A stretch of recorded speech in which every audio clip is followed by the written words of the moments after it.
दिल्ली में AQI level 350 पार, आखिर कौन है इसका जिम्मेदार? प्रदूषण का हो रहा राजनीतिकरण। पार्टियां एक दूसरे पर आरोप प्रत्यारोप लगा रही हैं, मगर दिल्ली की जनता इस दमघोटू हवा में सांस लेने को मजबूर। आम आदमी पार्टी का आरोप है कि दिवाली की रात को दिल्ली सरकार ने निगरानी केंद्रों को बंद कर दिया, जिसकी वजह से सही आंकड़े दिल्ली की जनता के सामने नहीं आए हैं। प्रदूषण का स्तर जो बताया जा रहा है उससे कहीं अधिक है, लेकिन दिल्ली सरकार इसे छुपाने की कोशिश कर रही है, जिसे आम आदमी पार्टी ने जनता के साथ धोखा बताया। वहीं सीएम रेखा गुप्ता की बात करें तो उन्होंने इन आरोपों का खंडन किया है और उन्होंने कहा है कि प्रदूषण का स्तर बढ़ा नहीं बल्कि कम हुआ है। उनका कहना है कि दिवाली की रात और अगली सुबह एक्यूआई लेवल जो था वो पिछले साल के मुकाबले, पिछली सरकारों के मुकाबले कम है। उन्होंने दावे के साथ इस बात को कहा है कि प्रदूषण का स्तर बीते साल के मुकाबले इस साल कम है। इन आरोप प्रत्यारोपों के बीच आइए आंकड़ों पर नजर डालते हैं।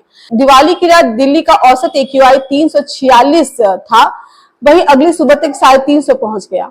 यानी भोर होते होते राष्ट्रीय राजधानी में जहरीली हवा फैल गई। सल्फर डाइऑक्साइड के अलावा कई दूसरे प्रदूषित तत्व हवा में फैल गए। इंडिया टुडे की एक रिपोर्ट के मुताबिक केंद्रीय प्रदूषण नियंत्रण बोर्ड ने कुछ निगरानी केंद्रों पर पार्टिकुलेट मैटर का स्तर 1800 माइक्रोग्राम प्रति घन मीटर तक पाया, जो सुरक्षित सीमा से 18 गुना ज्यादा है। आंकड़ों के हिसाब से यह पिछले 5 सालों में दिवाली के बाद दिल्ली की सबसे खराब हवा थी।